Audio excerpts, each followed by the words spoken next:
Hello everyone, welcome to Self-Knowledge. As every Sunday, today we are having a very interesting lecture in relation to this self-knowledge course. Today we are going to talk about the psychological country. Let me check if everything is okay with the broadcast and we start with today's lecture. Allow me just a second.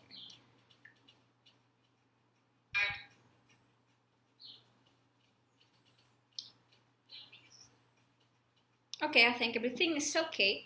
So let's start. In today's lecture, we are going to talk about that part of our inner world where we go every time one of our many psychological defects manifests and take us out of the here now and take us there.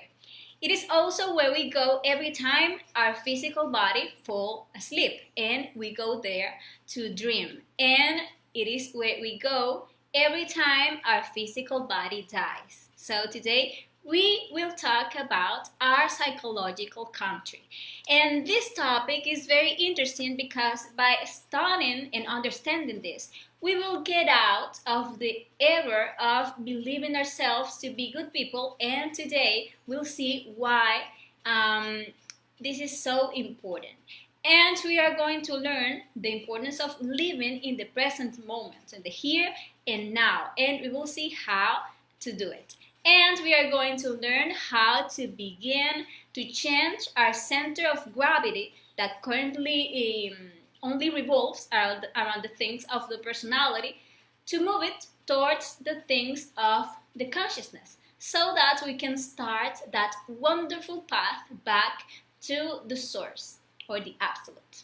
So as we see today, we are having a very interesting lecture, and let's start this by saying that unquestionably, as there exists an external country in which we live, in our interior, there exists the psychological country, but most of us are totally unaware of it. We don't ignore, let me see something. Okay, I was saying, we don't ignore the place where we live. However, most of the time, we don't know the psychological place where we are located.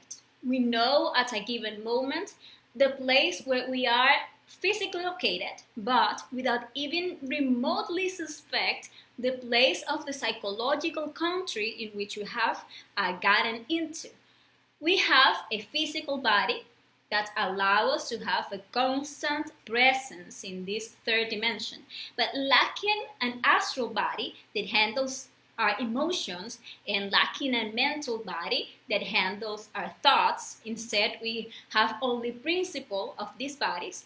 We are constantly being psychologically controlled for all the multiplicity of emotions and thoughts that make up our ego. And our emotions and our thoughts keep constantly wandering from one place of our psychological country to another, make us unable to stay focused, to live present, to be, alert and to awaken our consciousness.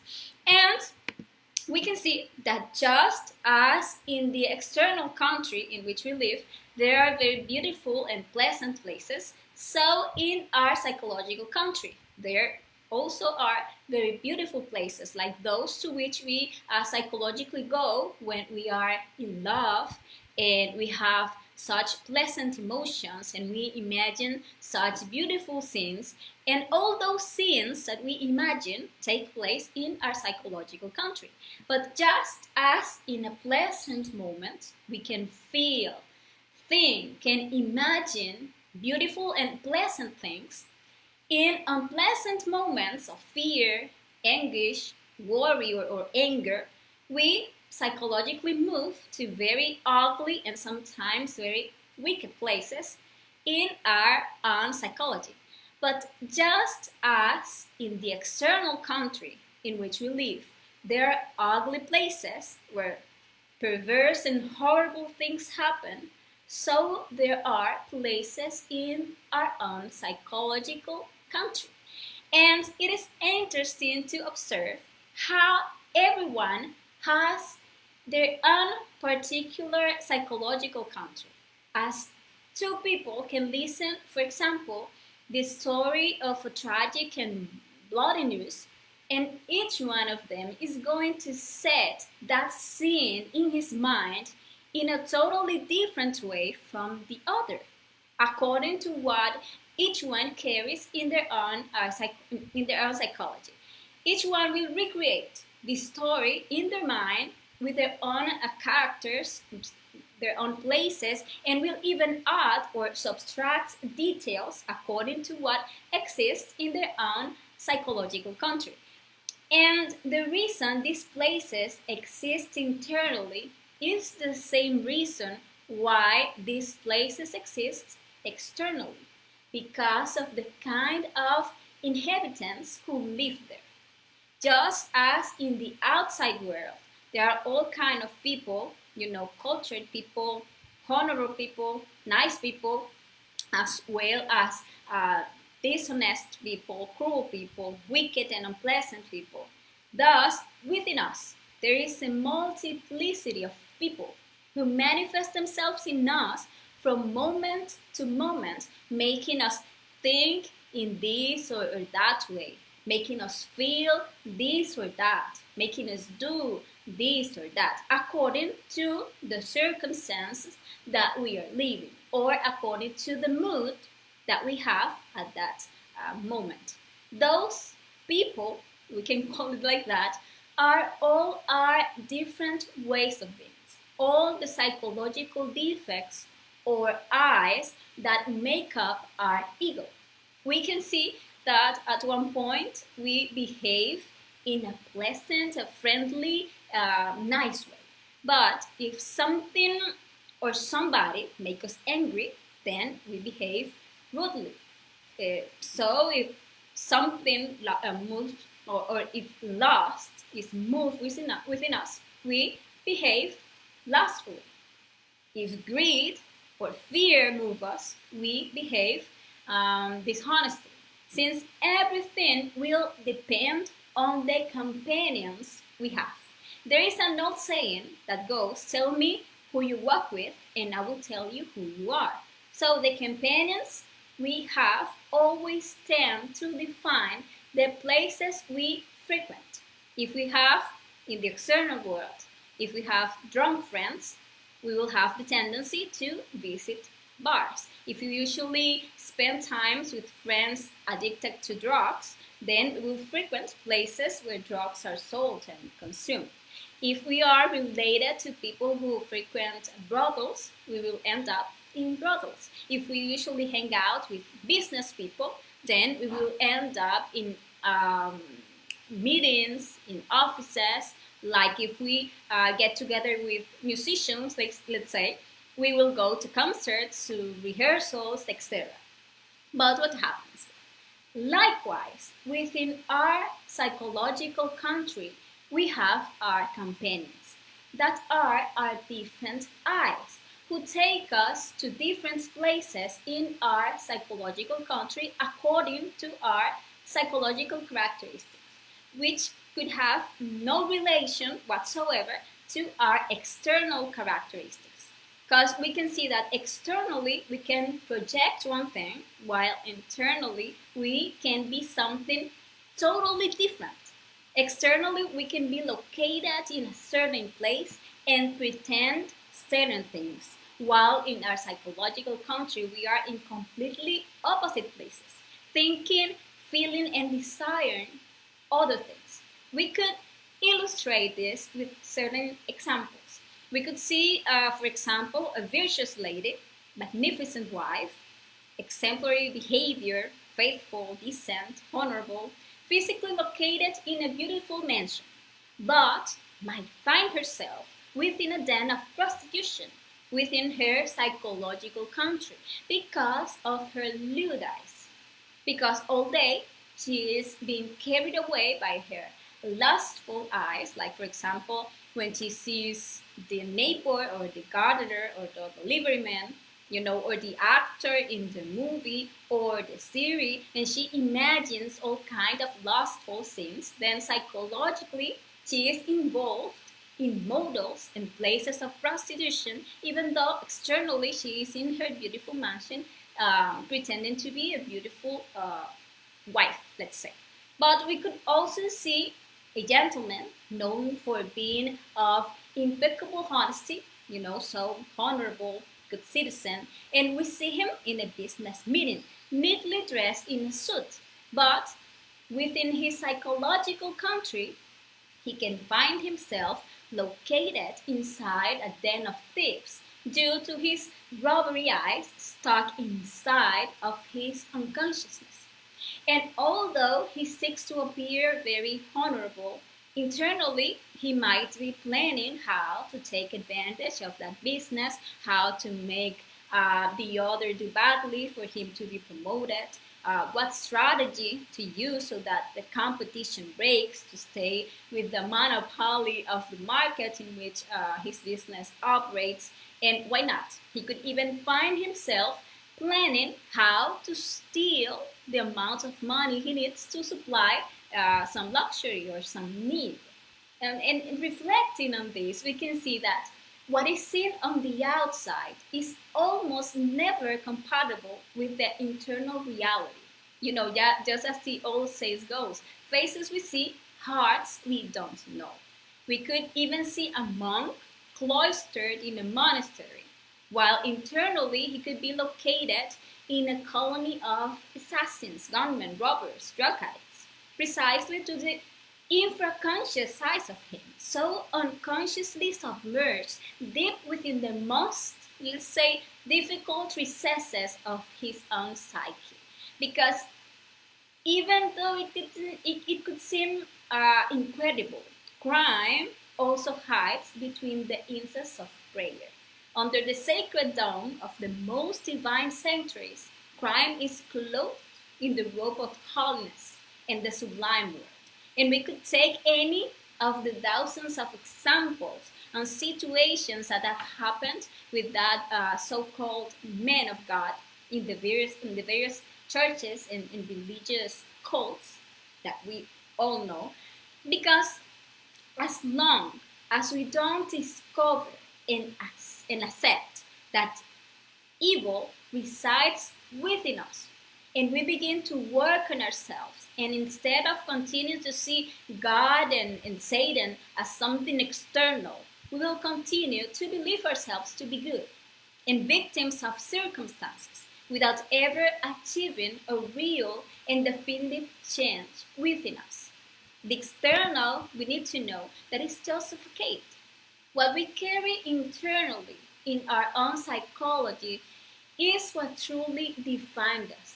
And if we really want to awaken consciousness, we must first realize who lives in our psychology and in what places internally they keep us stuck. We must observe the dark psychological places where anger takes us.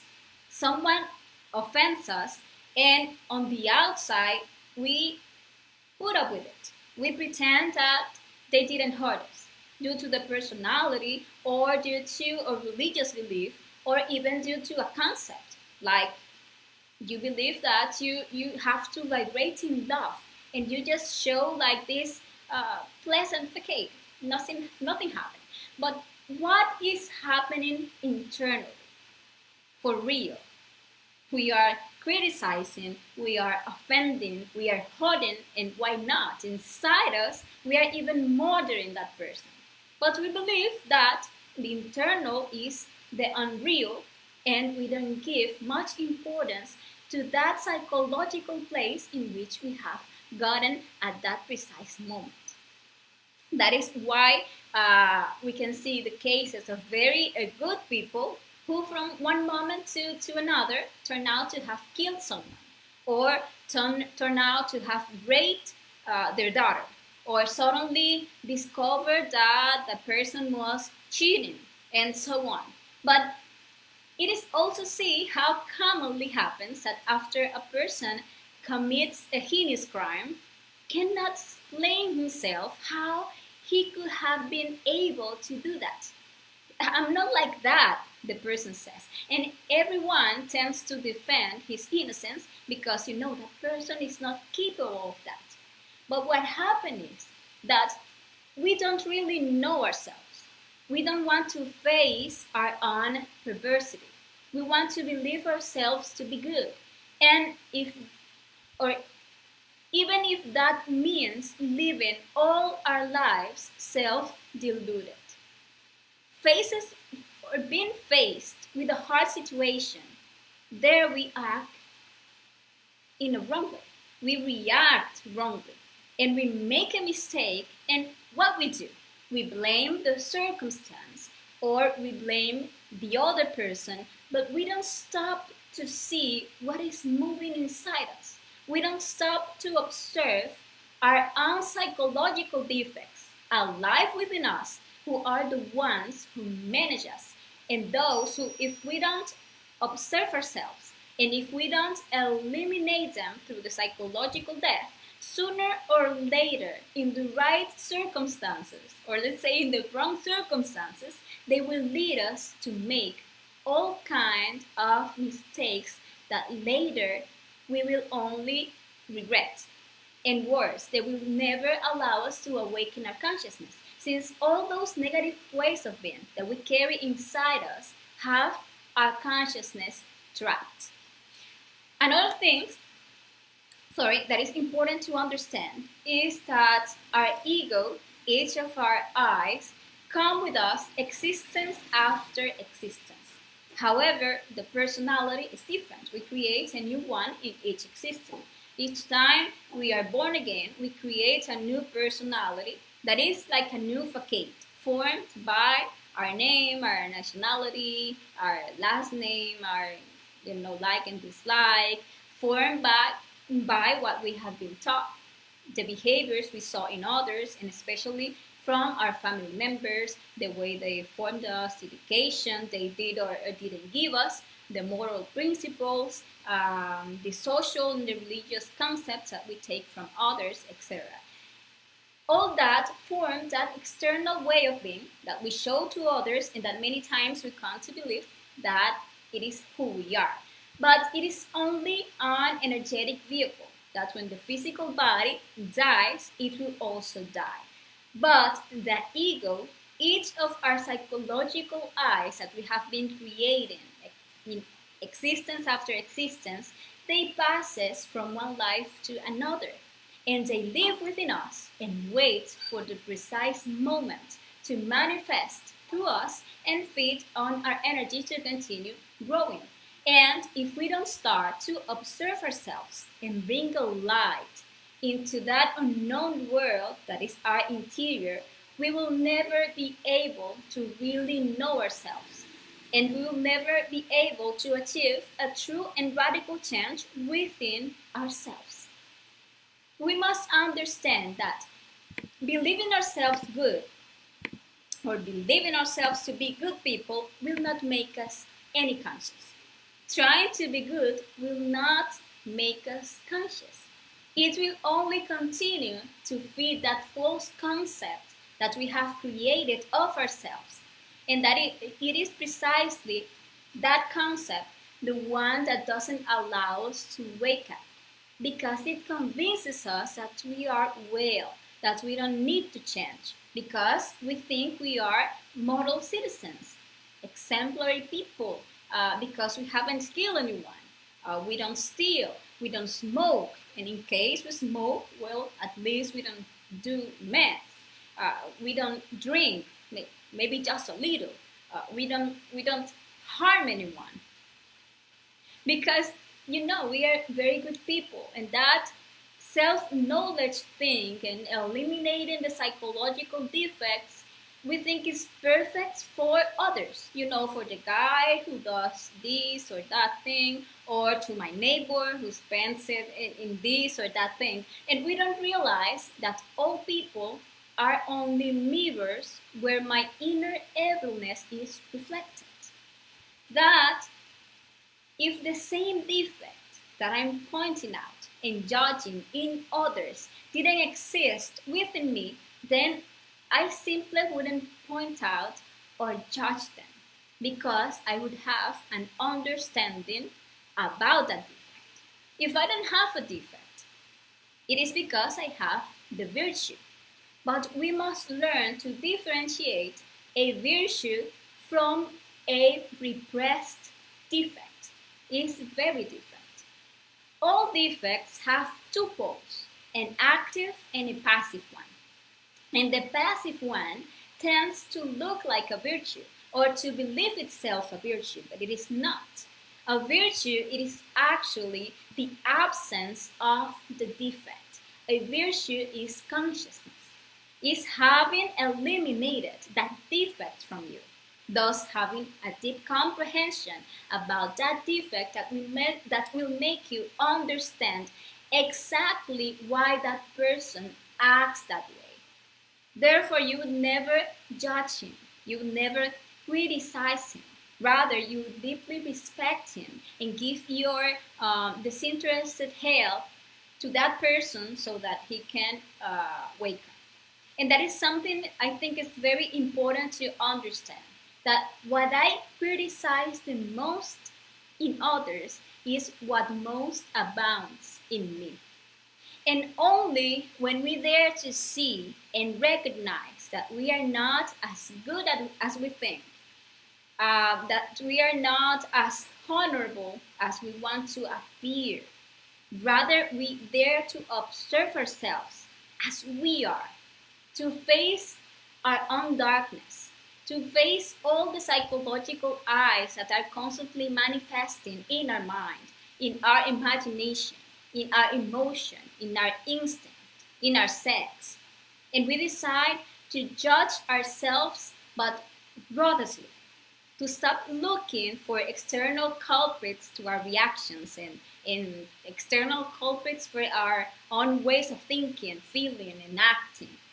And we decide to observe, judge, and eliminate each of those thousands of wrong ways of being that inhabits within us. Then we can really start an inner revolution that leads us to a radical change, that brings light to that darkness that exists in our psychological country.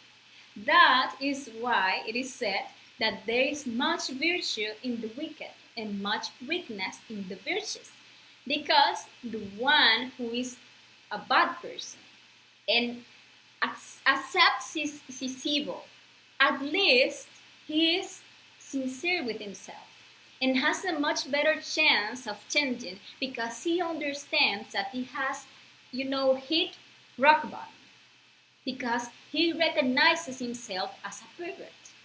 On the other hand, the one who thinks that is very good person, having so much perversity hidden inside, will never change because he is totally convinced that he just doesn't need it.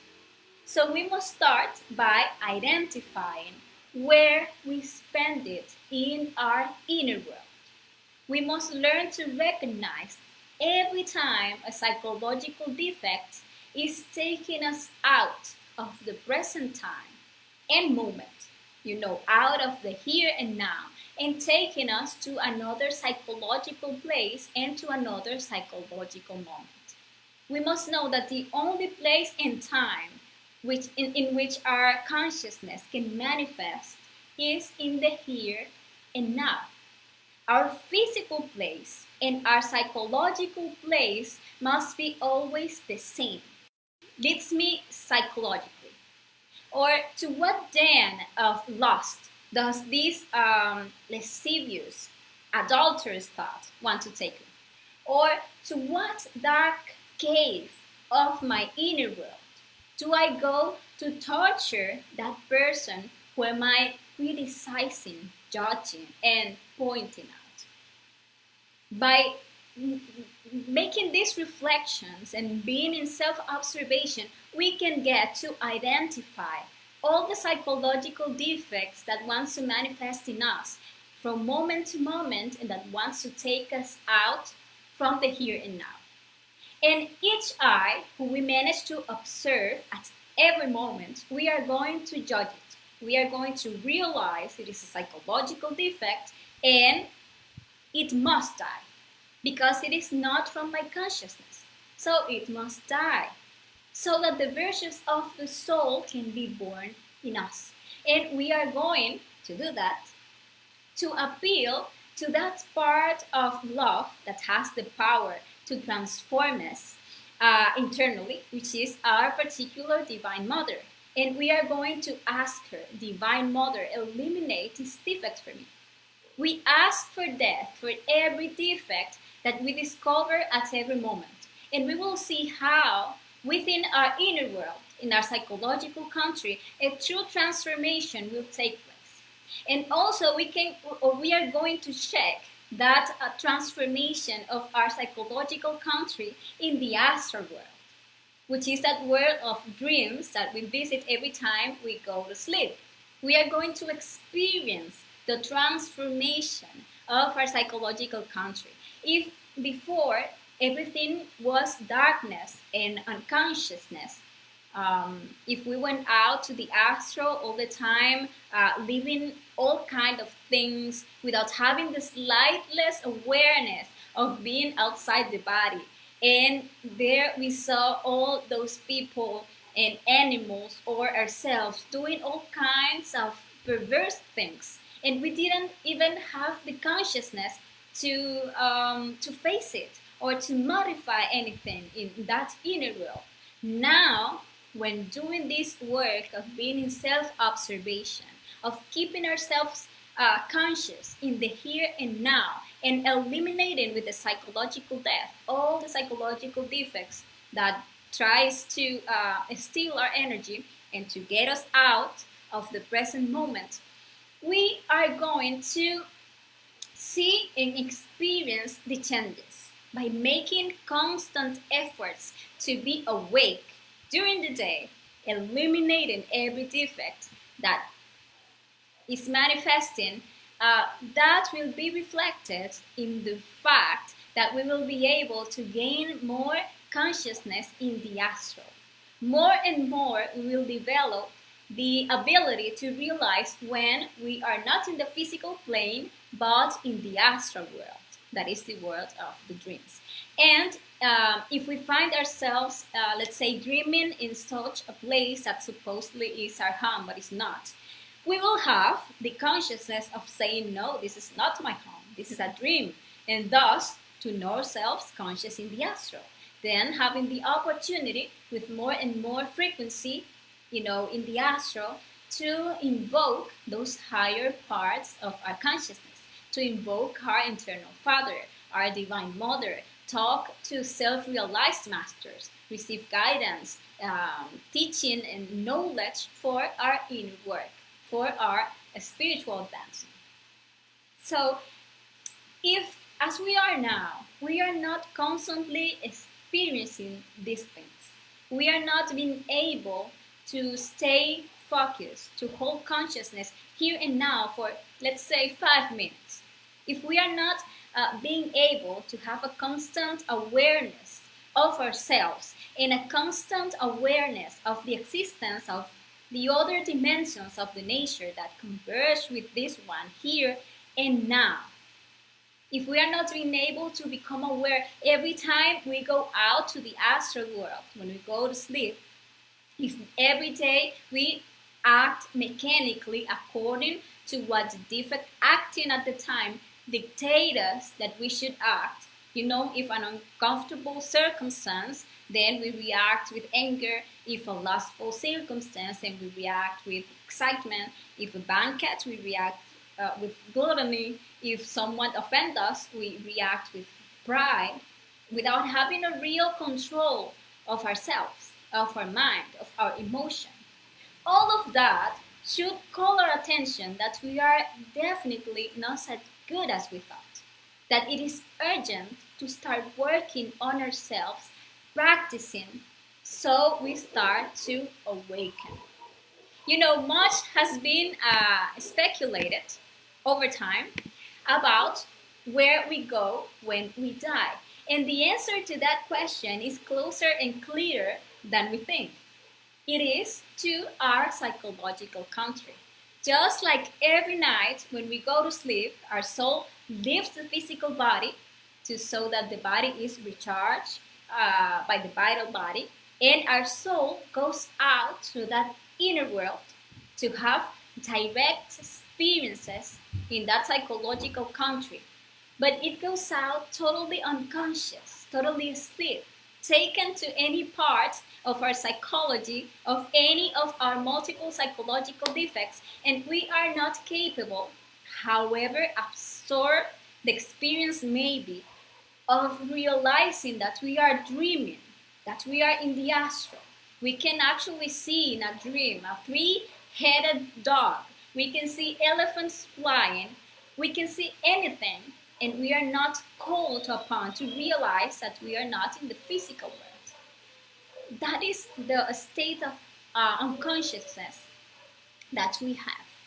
And likewise, when the physical body dies, our soul will also pass to that other dimension, with the difference that the silver cord, that is that cord that holds the physical body and the soul together, and that allows us to return to our body every time we wake up. Now it will be cut off by the angel of death, and we will stay there in our unconsciousness, repeating the same actions, projecting all the desires of our mind and our emotions without having any control over us, and taken from one state to another by mechanical laws. After death, each one continues to live in the same psychological places as always. The thief in the den of thieves, there will continue. The lustful in the brothel will carry on.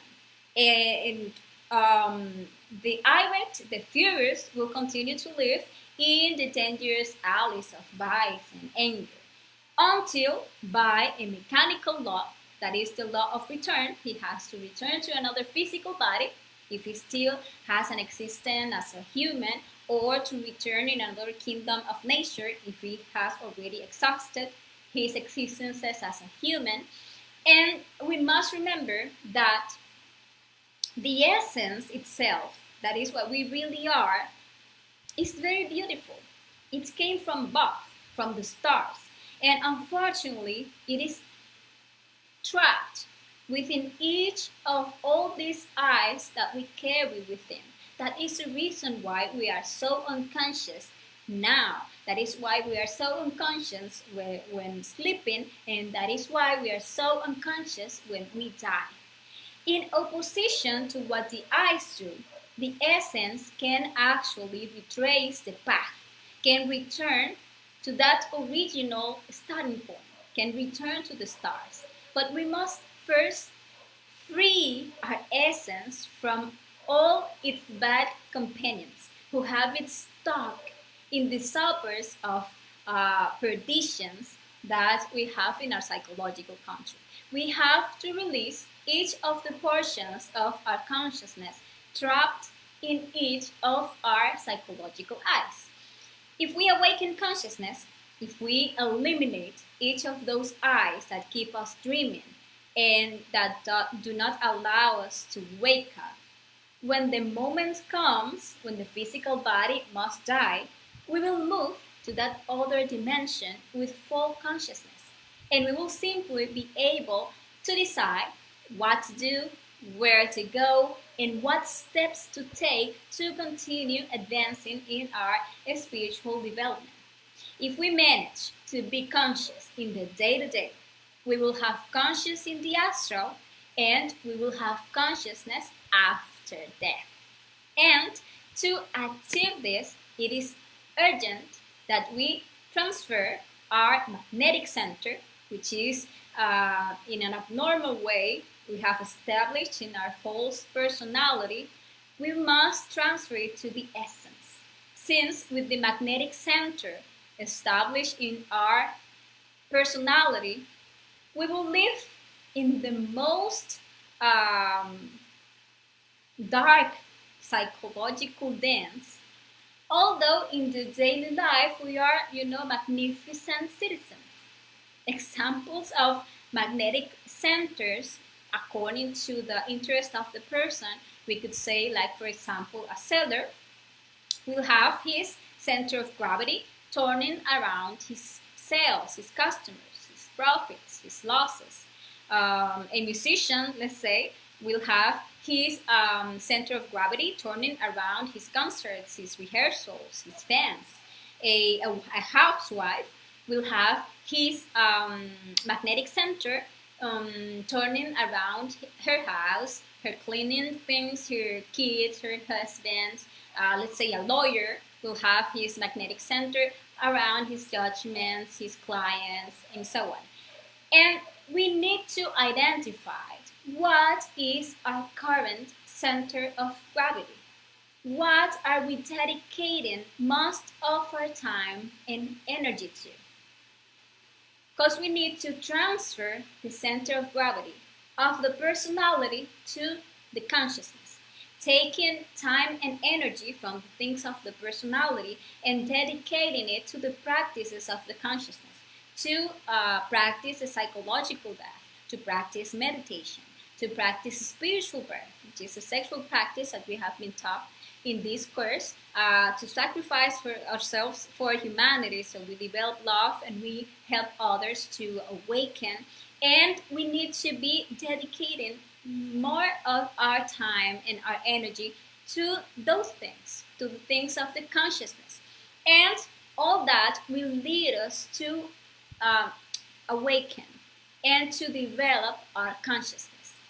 That is what will allow us to go back to that source, to go back to the start, because we will be liberating the essence that is trapped inside of each of our psychological defects, and we will be merging that essence, practicing the spiritual birth, to the 3% that we already have.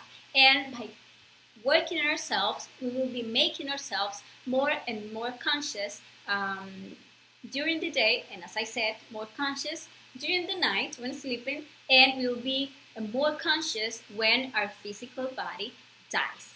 And actually, this has been today's lecture. This is all I have to say for this topic of the psychological country. And I hope I make this clear for you. If you have any question about this topic, you can write it in the chat, and I will be solving all the questions there in the chat. If you see the video later, you can also write any question you have, or you can write us through the page, so we can help you with any question you have. And I want to invite you to our next lecture. That will be concentration and relaxation.